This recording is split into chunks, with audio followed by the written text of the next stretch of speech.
them being undercover agents. On my kayaks, let me wander over yonder till I see the mountains rise. All that land being bought up. During the past half-decade, large investors have bought up numerous foreclosed homes in West and East Oakland and have turned them into rental properties that many longtime residents cannot afford.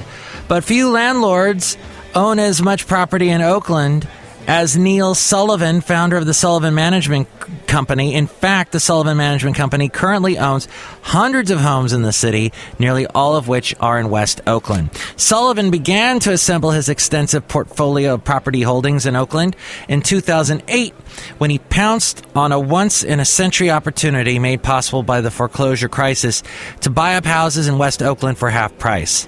But while Sullivan's activities have attracted media attention, including from the Wall Street Journal, important details about his business haven't been reported. For example, where did Sullivan's money come from? And exactly how many homes does he now own in the city? The ultimate impact of big real estate investors on Oakland, especially when it comes to housing affordability, is also an open question, according to the East Bay Express. Sullivan and other landlords claim their investments are good for the city because they have reduced blight and expanded the stock of rental housing. Critics, however, believe Sullivan and similar landlords are profiting off the misfortune of others, gentrifying historically African American and Latino neighborhoods and displacing low-income residents while turning profits for their wealthy investors, most of whom live outside of Oakland. The recent real estate boom, as a result, has probably netted Sullivan and his investors a pre-tax capital gain of $24 million after subtracting expenses. Sullivan has earned even more from rental income on the properties. Sullivan Management doesn't have a good record as a landlord, activists say. Tenants of the Sullivan Management have complained of bad management practices, mold problems, carbon monoxide leaks, and other serious repair issues, as well as inconsistent response when tenants called with problems, says Claire Haas, a staff organizer with the social justice nonprofit Alliance of Californians for Community Empowerment. Quote, we found that Sullivan Management is charging rents that are 2 to 3 times as much as rents were a few years ago in the same neighborhoods, and that most of his tenants have moved in from San Francisco. The Sullivan Management Company disagrees and has clearly been trying to build bridges with the community. Sullivan developed a community link on their website showcasing a mural project and a diabetes and sports health day camp that they're helping sponsor for West Oakland youth.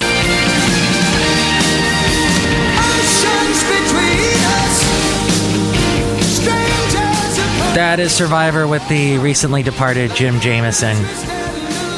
Well, this story isn't really about oceans, but it is about water. Despite calls from Governor Jerry Brown for 20% cutbacks in water use and the first ever state mandate to restrict outdoor watering, there is no consensus on how green is too green. Rules on watering are different from community to community, and so is compliance, according to Bay Area News Group. But irrigation irritation is rampant and on the rise. The Santa Clara Valley Water District received almost 240 reports of water waste, mostly sprinklers spraying pavement or running off into the street. In August alone, 4 times the number of complaints were made than earlier in the year. Calls to the East Bay Municipal Utility District soared in July when it received 211 complaints. The new state outdoor water rules, which took effect in August, have empowered water conservers to speak out now that their concerns are being backed by the state. The Bay Area News Group tapped into their readers' rage when they asked them to send tips about where they saw water being wasted or misused. Scores wrote in to rant about everything from leaky faucets in public restrooms to liberally watered golf courses, cemeteries, athletic fields, and parks. Yeah, what about all the golf courses? They're still keeping them green. Others are outraged over water companies slow to fix leaks and neighbors intent on keeping their lawns fit enough for a fertilizer commercial. The spray recently hit the windshield of a reporter's parked car for the Bay Area News Group so strongly that it was like being in a car wash. The pavement got saturated too, the kind of waste the state's watering restrictions are designed to combat. A city spokeswoman said the sprinklers were adjusted after the news group first called, but the center median would continue to be watered. Rob Willer, a Stanford sociology professor who studies public attitudes about climate change, isn't surprised by the growing sense of injustice among water conservers. Still, some will refuse to curtail their own water use no matter who gets mad. He says those who do take more than their share, they're very likely telling themselves that something about their situation is special and different. Well, water agencies are offering rebates. Santa Clara Valley is even doubling several of its offers for residents who upgrade their irrigation system to save water.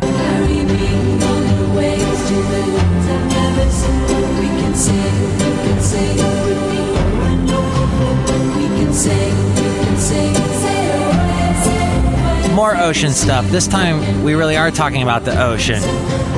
And this might affect our society. Waves. During the big storm surge that hit this past March 1st, 3 boats in the 25 to 40 foot range went up near the volleyball courts at Santa Barbara's East Beach. Several more apparently went ashore outside the city limits, but within Santa Barbara County. Boats going ashore during winter storms are nothing new in Santa Barbara, as the southeasterly storms either blow them right onto the beach or along the coast and into Stearns Wharf. About 30 years ago, one boat was driven into the wharf with such force that the whole wharf had to be closed for 3 months. The owners of the restaurants and other businesses were not thrilled to be shut down. In an effort to keep anchored boats from being blown up onto the beach in the winter, Santa Barbara passed regulations that make it illegal to anchor in the seasonal anchorage to the east of the wharf from the end of October until the beginning of April, according to the newspaper magazine Latitude 38. But there is still a mooring area a half mile to the east of the wharf and a year-round anchorage even farther east by the volleyball courts. The regulations seem to have reduced the number of boats that go ashore, but as this year proves, it hasn't eliminated them. Some years, as many as 12 boats have gone ashore, but last year there were none. This is one of the biggest swells to hit the West Coast in many years this year, with waves so big that one broke a window at Moby Dick's restaurant, which I've never eaten at, but I have walked past that restaurant many times. You pass it on your way, of course, out to the end of Stearns Wharf.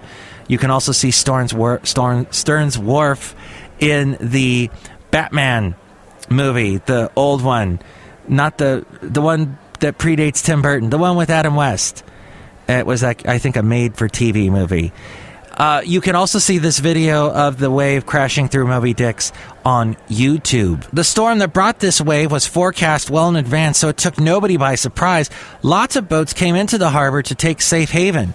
When storms approach, the Santa Barbara Harbor Patrol accommodates all boats that need shelter. However, a squabble between the Army Corps of Engineers and a dredging company meant that dredging of the harbor entrance on the west side of Stearns Wharf was not completed on schedule. As a result, the Harbor Patrol had to escort boats into and out of the harbor entrance for about a week. And speaking of storms, we got a big one that came through California as we go outside of the last place on earth where we bring you Mike's Daily Podcast somewhere in Podcastro Valley, California. It dumped a lot of rain. Gosh. Last night and this morning, so much water coming out of the sky. It's great. Of course, we'll still be in a drought, and they'll still tell us, you can't turn on your water and you have to drink your own pee. But that's part of the fun of living in California. And here's today's podcast picture. Hey, so Basil the Boxer and I met Santa and his wife. What's Santa's wife's name? Is it Priscilla Presley? I forget. Anyway, she was really sweet. And so was Santa, and Basil and I got a picture. This was down at the Creamery. The Knutson's Creamery in Castro Valley, on Podcastro Valley Boulevard. There, they said, come on in, bring your dog. Take a picture. We love dogs. So Basil was really good in the picture, although it looks like I'm trying to get him to look at the camera. Like I'm such a parent that way. See that picture now at MIKES-DAILY-PODCAST.com. Look, that's so cute. Hey, y'all want a picture with Santa? Disgruntled Fiddle Player? No, get that guy away from me. He is such a liberal. I can't stand him. Santa Claus is liberal? Is that what y'all saying? Yeah, he's all into employing those strange little small people. That's just weird. There's nothing weird. Elves are cute. Yeah, well, you're cute in those pants that you wear. Take over the whole reins of our marriage and whatnot. You're cute too. Bye, room. Wow, there they go again. Off to get their marriage. I don't understand their communication. It's strange, but every marriage is different, right? The Dr. Phil and me, get back in. Dang, Dr. Phil. Brewmaster, do you have anything to cure that? No, my root beer exploded. I was just trying to make a roux. Well, next show, we won't have a roux, but we will have a cool band from Portland called NTNT. And we will also hear from Madame Rootabega, Valentino, and Bison Bentley. Mike's Daily Podcast is written and produced and performed by Mike Matthews. His podcast is super easy to find. Download or listen to his show and read his blog at MIKEs-DAILY-PODCAST.com. Email Mike now at MIKES-DAILY-PODCAST@gmail.com. See you tomorrow. Bye! Mike's Yuletide Personalized MP3 for Thee contest. And since it is December, now it is time. Every December, I do the Mike's Yuletide Personalized MP3 for Thee contest. If you would like a personalized MP3 from all the podcast characters here at Mike's Daily Podcast in the last place on earth in Podcastro Valley, California, email me, mikesdailypodcast@gmail.com. We will pick a name from all the emails, and you will get a special MP3 of all the characters. Won't that be fun, Basil? Oh, gosh, Basil, that endorsement was so fake. Blue eyes.